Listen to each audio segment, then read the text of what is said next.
지난 6월 디즈니 신작 애니메이션 영화 버즈라이트이어가 중국과 인도네시아 등 14개 국가에서 상영이 금지되었습니다. 대체 뭐 때문에 금지가 된 걸까요? 토이스토리 시리즈의 외전격의 작품인 버즈라이트이어는 미지의 행성에 고립된 인류를 탈출시키기 위한 우주특공대원 버즈라이트이어의 모험을 다룬 영화인데요. 이 영화에는 버즈의 동료인 여성 특공대원 엘리샤가 등장합니다. 그리고 이 엘리샤는 바로 동성애자 캐릭터로 등장하는데요. 단순히 설정만 가지고 있는 것이 아니라 짧지만 동성 커플과 키스하는 장면 또한 등장합니다. 버즈라이트이어의 상영을 금지한 14개 국가에는 중국을 포함한 아시아 국가와 아랍에미리트를 포함한 중동 국가들이 있는데요. 중국은 영화의 일부 내용을 편집하라고 요구한 것으로 전해졌고, 상당수의 중동 국가에서는 동성애를 범죄로 여기고 있으며, 아랍에미리트는 상영 금지 사실을 발표하면서 영화 속 동성 커플의 관계가 자국의 미디어 콘텐츠 기준을 위반했다고 밝혔습니다. 때문에 상영을 제한한 국가들의 상당수가 상영 금지에 대한 질문에 구체적인 답변을 내놓지 않았지만, 이와 같은 행보들로 인하여 14개 국가들의 디즈니 신작 애니 상영 금지 이유는 동성애 장면 때문이라는 것이 세간의 중론으로 자리잡고 있습니다. 결국 일부 장면을 편집하라는 요구에도 디즈니 제작자 갈린 서스만은 우리는 그 어떤 것도 잘라내지 않을 것이라며 해외 시장 상영을 포기하면서까지 영화의 원본을 유지하겠다는 태도를 고수했는데요. 이러한 소식이 전해지자 라이트이어의 주인공을 맡은 배우 크리스 에반스는 매우 언짢아하며 이렇게 말했습니다. 매일 아침 우리가 잠에서 깰 때마다 사회는 진보하고 있습니다. 이러한 성장을 통해 우리는 더 나은 존재가 됩니다. 그러나 이런 것들을 알지 못하고 두려워하며 이전의 상태를 유지하려고만 하는 사람들은 언제나 있을 것입니다. 그리고 그러한 사람들은 공룡처럼 멸종하겠죠. 그리고 동성애 장면이 삭제되지 않은 것에 대해서는 아주 좋으며 기쁘기까지 합니다. 애당초 이게 이러한 논쟁거리가 되는 것 자체가 조금 당혹스럽습니다. 우리는 이러한 동성 간의 사랑이 뉴스거리나 미지의 영역이 아니라 원래 그런 것처럼 일상으로 여길 수 있는 세상을 목표로 해야 합니다. 라고 답변하며 동성애 장면을 반대하는 사람들을 강경하게 비판하는 입장을 취했습니다. 그리고 한국에서도 버즈라이트이어가 개봉하고 이러한 분쟁이 있었다는 소식이 알려지자 한국 네티즌 사이에서 또한 많은 갑론을박이 벌어졌는데요. 디즈니는 왜 자꾸 PC라는 명목으로 레즈랑 게이를 계속 등장시키는 거야? 지긋지긋하다. 동성애를 하든 말든 상관없지만 전 세계인이 다 보는 애니메이션에 PC여서 넣지 말라고. 다른 동성애 작품들도 작품들이지만 이건 무려 아동용 애니메이션이잖아. 아이들이 얼마나 물들기 쉽고 영향을 받기 쉬운데 디즈니가 미쳐 돌아가는구나. 실제로 보고 왔는데 도대체 왜 논란이 되는가 싶을 정도로 짧은 장면이던데? 결혼한 여자 둘이서 인사 느낌으로 뽀뽀 한번 하는 건데 그 짧은 장면 하나 보고 딸이 갑자기 레즈가 된다면 그거야말로 이상한 거 아니야? 동성애 요소가 들어간 영화를 보면 동성애자가 된다니. 그럼 동성애 영화 하나 보고 얼른 이성애 영화 하나 보면 되겠다. 단짠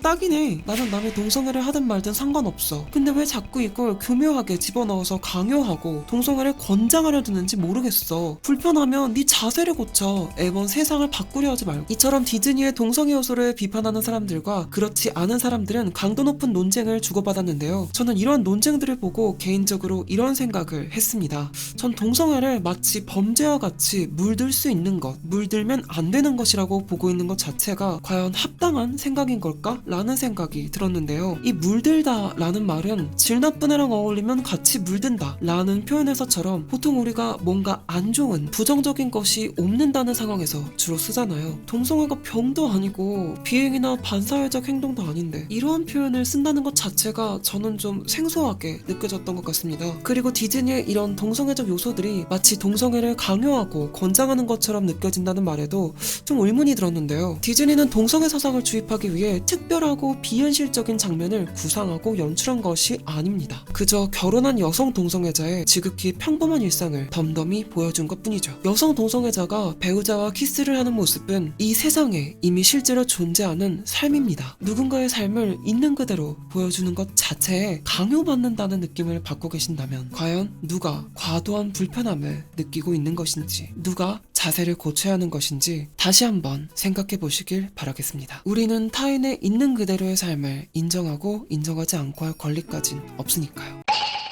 그런데 여러분, 여기에 한 가지 더 재밌는 이야기가 있는데요. 사실 이 동성애 장면은 다른 국가들에게 상영 금지를 당하기 전부터 이미 삭제가 결정되어 있었다고 합니다. 디즈니는 영화가 개봉하기 전부터 이미 버즈라이트이어의 동성 키스 장면을 자체적으로 삭제하기로 결정했었습니다. 그러자 스튜디오의 성소수자 직원들과 협력자들이 디즈니 CEO에게 공동서한을 보냈는데요. 그 안에는 그동안 디즈니의 명령에 따라 동성애자의 애정 표현이 중단됐다며 LGBT 콘텐츠를 만드는 것이 세상의 차별적 입법을 바로잡는 답인데 우리는 그것을 만드는 것을 금지당하고 있다 라는 내용이 담겨 있었습니다. 이 서신을 통해 결국 디즈니는 버즈 라이트이어의 동성 키스신을 다시 살리기로 결정했고, 이러한 내용이 사람들에게 알려지자 사람들은 디즈니가 이렇게까지 동성애 혐오 기업이었느냐며 비난의 반응 또한 속출했습니다. 그런데 저는 이러한 반응을 보고 한 가지 의문이 들었는데요. 많은 사람들이 알고 있듯이 디즈니는 PC와 동성애에 굉장히 선구적인 이미지를 가지고 있었기에 이게 정말 맞나? 라는 생각이 들더라고요. 그래서 오늘의 두 번째 주제는 바로 디즈니는 정말 LGBT 혐오 기업일까?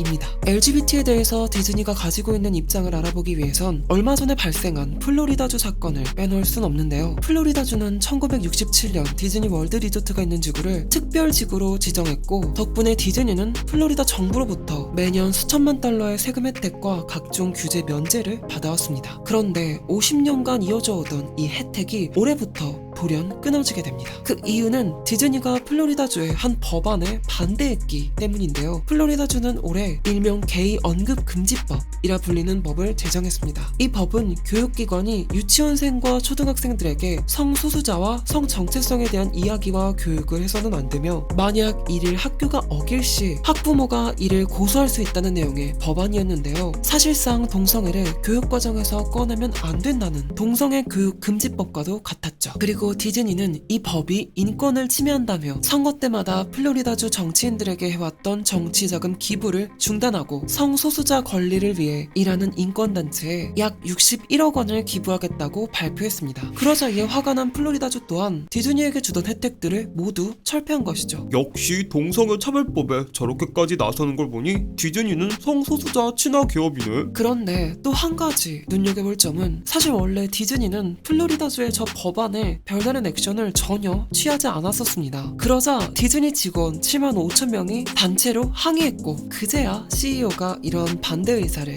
표명한 것이죠. 뭐야? 이런 동성애 차별법에도 침묵하고 있었다고? 역시 디즈니는 성소수자 혐오 기업이네. 그런데 여기서 또 재밌는 점은, 디즈니에선 동성애 차별법에 반대하라는 직원들이 있었듯이 반대로 동성애 차별법을 반대하지 말라는 직원들의 항의 또한 있었다는 것입니다. 이들은 디즈니 상부가 이 사건 전부터 진보적이지 않은 직원들을 공격하고 나쁜 사람으로 만들어왔다며 회사가 한쪽 입장을 취하지 말고 정치적 중립을 지키라는 항의를 했었는데요. 디즈니 픽사의 직원들은 디즈니가 지금껏 성소수자 관련 내용을 만들지 못하게 해왔다고 주장하고, 또 다른 직원들은 반대로 성소수자 활동에 반대하는 사람들을 공격해왔다고 하니, 대체 디즈니가 성소수자 혐오 기업인지 아닌지에 대한 답은 더 미궁에 빠지는 것만 같습니다. 그러나 우리가 여기서 주목해야 할 점이 하나 있는데요. 바로 디즈니가 이렇게 다양하고 대립되는 직원들의 목소리 속에서 최종적으로 어떠한 길을 택해줬는지를 봐야 한다고 생각합니다. 성소수자 차별 법안에 반대하라는 목소리와 반대하지 말라는 목소리가 동시에 울려 퍼졌을 때 디즈니는 처음엔 침묵하기도 했지만 결국 그 법안에 반대했습니다. 성소수자 관련 내용을 넣게 해달라는 움직임과 삭제하려는 움직임 사이에서 디즈니는 처음엔 동성애 장면을 삭제하기도 했지만 마찬가지로 결국엔 다시 살려냈죠. 디즈니의 직원 수는 2021년 기준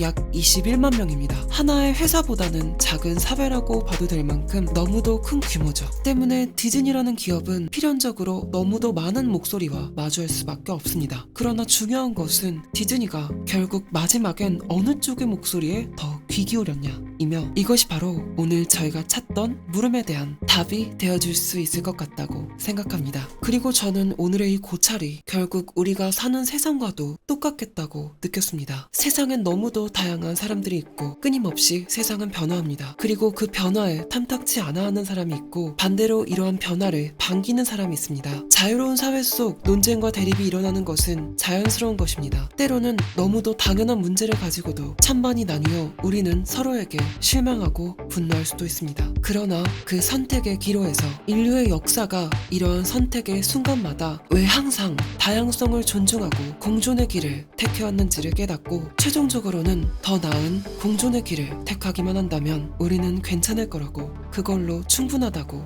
말할 수 있지 않을까요? 그럼 여기까지 덕질하며 분석하는 덕분이었고, 오늘도 여러분 덕분입니다.